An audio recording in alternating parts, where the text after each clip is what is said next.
आज मैं एक्सप्लेन करने वाला हूँ साल 2003 में आई thriller adventure film the Bone Snatcher को। फिल्म की कहानी काफी बेहतरीन है जिसे देखने में आपको काफी मजा आएगा, तो बने रहिए इस वीडियो के आखिर तक। कहानी की शुरुआत अफ्रीका के नाबीब डेजर्ट को दिखाते हुए होती है। यहाँ पर हम एक रिसर्च टीम को देखते हैं क्योंकि उन्होंने यहाँ पर एक जगह के बारे में पता लगाया था, क्योंकि इनका मानना था कि इस जगह पर खजाना है। दरअसल ये लोग एक प्राइवेट कंपनी के लिए काम किया करते थे और इनका काम ही रेगिस्तान में दबे हुए खजाने या हीरो को ढूंढना था।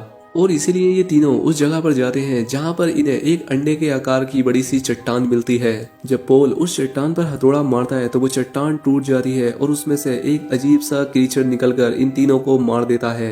इसके बाद सीन चेंज होता है और हमें शहर में एक लैब को दिखाया जाता है जहाँ पर डॉक्टर जैक अपनी साथी साइंटिस्ट के साथ एक क्रू की मदद कर रहा था जो कि एक रूम में फंसे हुए थे और उस रूम का टेम्परेचर -100 डिग्री सेल्सियस पहुंचने वाला था, जिसे जैक अपनी सूझबूझ से कंट्रोल करके उस क्रू की जान बचा लेता है। अब इसके बाद जैक का बॉस उसके पास आता है और उससे फील्ड पर जाकर कुछ ढूंढने का एक काम देता है। इसके बाद हम अगले सीन में देखते हैं कि जैक उसी रेगिस्तान में पहुंच जाता है जिसे हमने मूवी की शुरुआत में देखा था। अब टैक्सी वाला जैक को उतार कर यहाँ से चला जाता है और यहाँ पर एक बूढ़ा आदमी अपनी एक छोटी सी दुकान लगाकर बैठा था। वो बूढ़ा उसे एक कोल्ड ड्रिंक कैन देता है। ये देखकर जैक काफी खुश हो जाता है कि चलो अच्छा है, इस बंजर रेगिस्तान में मुझे कुछ तो मिला।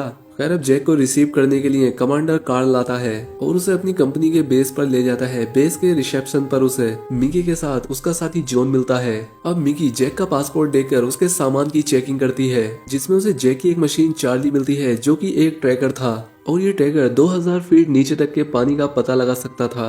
अब चेकिंग के दौरान ही कार्ल का एक साथी टाइटस भी आता है जिसके पास एक मरा हुआ सांप था। खैर अब जैक की एंट्री करने के लिए मिकी एक डायरी ढूंढती है जिसे कि जॉन अपनी पैंट में रख लेता है।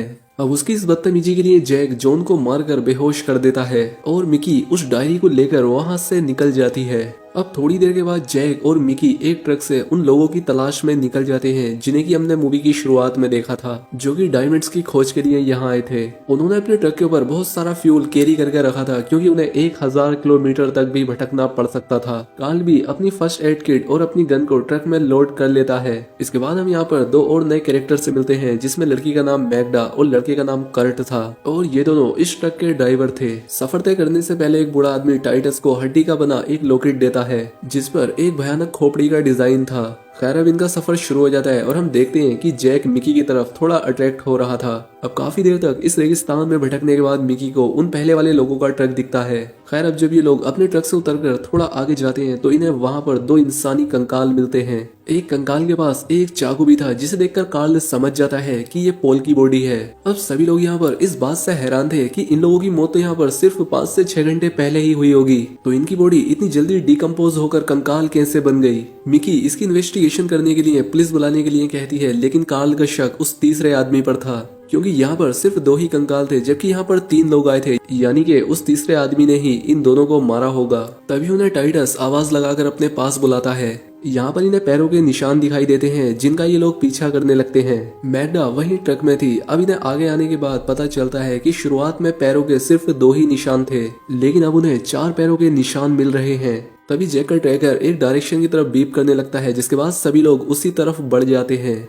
ये लोग एक शमशान जैसी जगह पर पहुंच जाते हैं जिसे देखकर लग रहा था कि शायद यहाँ पर ब्लैक मैजिक होता होगा। टाइटस जैक को यहाँ की किसी भी चीज को छूने से मना करता है और टाइटस को जैसा लॉकेट उस बूढ़े आदमी ने दिया था वैसा ही स्कल यहाँ की हड्डियों पर बना था। खैर अब कर्ट उनके पास ट्रक लेकर पहुंच जाता है और ये सभी लोग ट्रक में सवार होकर अपने बेस पर जाकर एक फोरेंसिक टीम को यहाँ पर भेजने के बारे में सोचते हैं। तभी ने रास्ते में एक कंकाल मिलता है, यानी कि वो तीसरा आदमी भी मर चुका था जिस पर कार्ल को शक था। कार्ल बहुत ज्यादा परेशान हो रहा था क्योंकि किसी ने उनके साथियों को बहुत ही बेरहमी से मार दिया था। कार्ल मैग्डा से कहता है कि हमें उस किलर को खोजना होगा जिसने ऐसा किया, लेकिन मैग्डा उससे मना कर देती है क्योंकि रात होने वाली थी और अब इन्हें रात यहीं पर गुजारनी पड़ती है। जैक को अपने साथ हुए इंसिडेंट याद आते हैं कि वो कैसे ना चाहते हुए भी यहाँ पर आ गया, लेकिन इस सब के बीच भी उसके साथ एक चीज अच्छी हुई कि वो मिकी से मिल पाया। इसके बाद वो रेत पर स्केटिंग करता है जिसे मिकी देख रही थी। इसके बाद बाद मिकी जैक की मशीन को उसके पास लाती है क्योंकि वो बहुत देर से बीप कर रही थी, जिसका मतलब था कि कोई ना कोई इस वीरान रेगिस्तान में इनके आसपास ही है।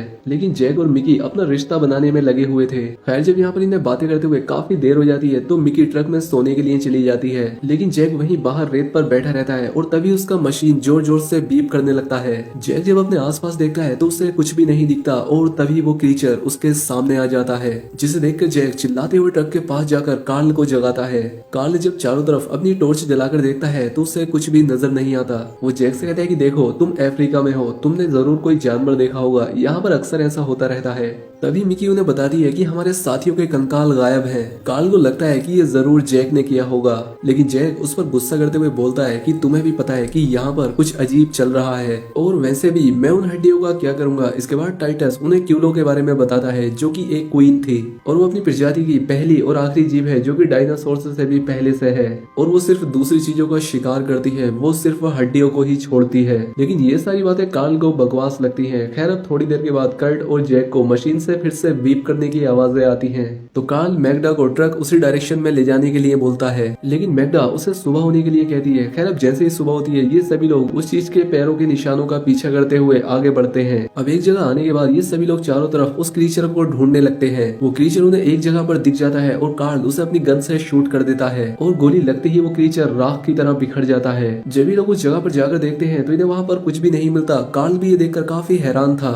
यहाँ पर इन्हें अपने साथियों की गायब हुई हड्डियां मिलती हैं, जिसे कि कर्ट ट्रक में रख देता है। खैर जब भी लोग वहाँ से निकलने का फैसला करके जैसे ही ट्रक स्टार्ट करते हैं तो ट्रक में शॉर्ट सर्किट हो जाता है, जिसकी वजह से उसमें आग लग जाती है, जिसे मैग्डा बुझा देती है। लेकिन कर्ट बताता है कि अब मुझे इस ट्रक को संभालने में महीनों लग जाएंगे। अब ये सभी लोग अपना रास्ता भटक चुके थे और मिकी के रेडियो चेक करने पर इन्हें सिग्नल भी नहीं मिलता। अब ये सभी लोग यहीं पर रुकने का फैसला करते हैं। उनके पास से एक प्लेन भी गुजरता है, लेकिन उसका ध्यान इन लोगों पर नहीं जाता। मैग्डा लोगों को समझाती है कि देखो हमारे पास काफी पानी और खाना है, इसीलिए तुम लोगों को ज्यादा परेशान होने की जरूरत नहीं है। अब इन लोगों को यहाँ पर रहते हुए काफी दिन बीत गए थे। अब एक दिन कर्ट टाइटस को रखवाली करने के लिए जगाकर खुद अपने स्लीपिंग बैग में सोने के लिए चला जाता है। तभी यहाँ पर टाइटस को किसी के होने का एहसास होता है और वो क्रीचर कर्ट के पास जा रहा था। इसके बाद जब टाइटस कर्ट को जगाने के लिए जाता है तो वो देखता है कि कर्ट के चेहरे का एक साइड का मांस पूरी तरह से गायब हो चुका है। इसके बाद वो आवाज देकर कार्ल और अपने बाकी साथियों को बुलाता है, लेकिन उनके आने से पहले ही वो क्रीचर जो कि छोटे पार्टिकल्स में बदल गए थे, जो कि छोटी काली रेत जैसे दिख रहे थे, वो टाइटस को भी अपना शिकार बना लेते हैं। तभी कार्ल आकर उस स्लीपिंग बैग पर फायरिंग करने लगता है। जैक और मिकी घायल टाइटस को ट्रक में लेकर जाते हैं। गोली का उस क्रीचर पर कोई असर नहीं हो रहा था, वो इनकी तरफ बढ़ता ही जा रहा था। इसलिए कार्ल वहाँ पर पेट्रोल छिड़क कर उसके पास आने का इंतजार करता है।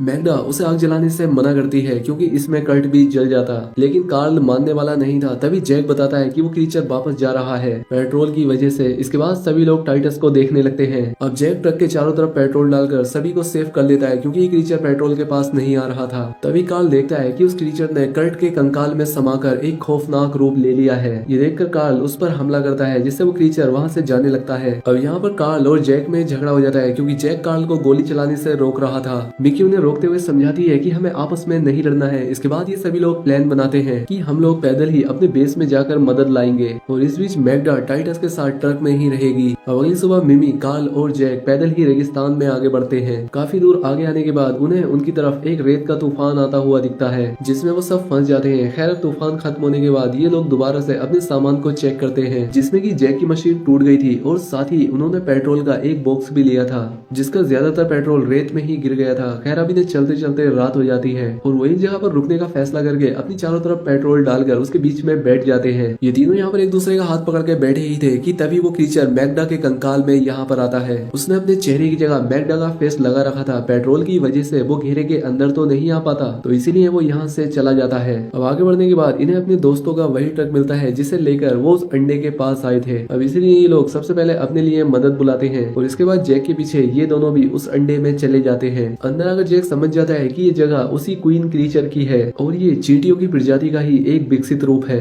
अब इनका साथी जॉन भी इनके पास तक पहुँच गया था। वो ऊपर अपने दोस्तों की डेड बॉडीज को देखता है। इधर ये तीनों भी समझ गए थे कि टाइटस की बातें एकदम सही थी। अब जॉन भी उनके पास तक पहुंच जाता है और उन्हें गन पॉइंट पर लेकर उनसे बाकी साथियों के बारे में पता करता है। अब ये लोग जॉन को सारी सच्चाई बताते हैं, लेकिन उसे यकीन नहीं आता। उसे लगता है कि इन्होंने डायमंड लेकर अपने बाकी साथियों को मार दिया, इसीलिए वो इन तीनों को हथकड़ी पहनाकर अपने बेस की तरफ बढ़ता है। ये तीनों समझ चुके थे कि वो क्रीचर कितना खतरनाक है, इसलिए अगर इन्होंने उसे अभी नहीं रोका तो बाद में रोकना इम्पॉसिबल होगा। इसीलिए कार्ल पीछे से जॉन पर हमला करके उसे बेहोश कर देता है, क्योंकि वो जान गए थे कि वो क्रीचर अपनी पूरी एक कॉलोनी बनाना चाहता है। इसीलिए ये लोग उस माइन के पास आते हैं। उनके पास एक एक्सप्लोसिव लिक्विड था जिसे कार्ल अपने पास रखता है और ये लोग उस माइन के अंदर जाते हैं। इन्हें यहाँ पर कुछ भी नहीं दिख रहा था। तभी यहाँ पर जैक को एक पुराना जनरेटर दिखता है जिससे उस माइन में रोशनी हो गई थी, और इसके बाद ही उस माइन के अंदर जाने लगते हैं और हम देखते हैं कि उस क्रीचर को भी इनके होने की खबर लग गई थी। कार्ल उस क्रीचर को देखकर आगे बढ़ने लगता है। उसे आगे बढ़ने से मिकी और जैक रोक रहे थे और जैक उन पर हमला करके एक पिलर गिरा देता है। अब जैक उस क्रीचर का ध्यान भटकाता है और वो क्रीचर जैसे ही जैक के पीछे आता है तो वो एक गड्ढे में गिर जाता है। अब मिकी कार्ल को उठाकर उस गड्ढे के पास आती है। अब कार्ल मिकी को उसकी जान बचाने के लिए थैंक्स बोलता ही है कि तभी वो क्रीचर कार्ल का पैर पकड़कर उसे गड्ढे में खींच लेता है। दोनों कार्ल का हाथ पकड़ लेते हैं, लेकिन कार्ल इनसे अपना हाथ छुड़ाकर उस लिक्विड एक्सप्लोजिव को एक्सप्लोड करके खुद के साथ उस क्रीचर को भी मार देता है। अब जैक और मिमी विस्फोट से बचते हुए माइन के एक दूसरे हिस्से में आ जाते हैं, जहाँ पर उन्हें रानी की कोकुन जैसी कोई चीज दिखती है। अब इस जगह पर वो क्रीचर आकर इस जगह को चारों तरफ से घेर लेता है। अब यहाँ पर जैक ये बात समझ जाता है कि ये कोकुन ही इन सभी क्रीचर को कंट्रोल करता है, और इसलिए जैक अपने दोस्तों को याद करते हुए उस कोकुन में चाकू मार देता है, जिससे वो सभी क्रीचर मर जाते हैं। और अब ये माइन भी कोलैप्स होने लगती है, और माइन के कोलैप्स होने से पहले ही ये दोनों सही सलामत बाहर आ जाते हैं। बाहर आकर ये दोनों देखते हैं कि उन क्रीचर ने जॉन को भी मार दिया था, और ये उस बीच हुआ जब ये लोग माइन के अंदर थे। अब मूवी के आखिर में हम जैक और मिकी को टैक्सी का इंतजार करते हुए देखते हैं, क्योंकि अब मिकी का काम यहाँ पर पूरा हो चुका था। अब जैक मिकी का सामान गाड़ी में रखकर उसे गाड़ी में बैठा देता है, और तभी हम देखते हैं कि मिकी के सामान में रानी का एक कोकुन था। और इसी सस्पेंस के साथ ये मूवी यहाँ पर खत्म हो जाती है। तो दोस्तों ऐसी ही और वीडियो के लिए वीडियो को लाइक और चैनल को सब्सक्राइब करें। मिलते हैं हमारी अगली वीडियो में।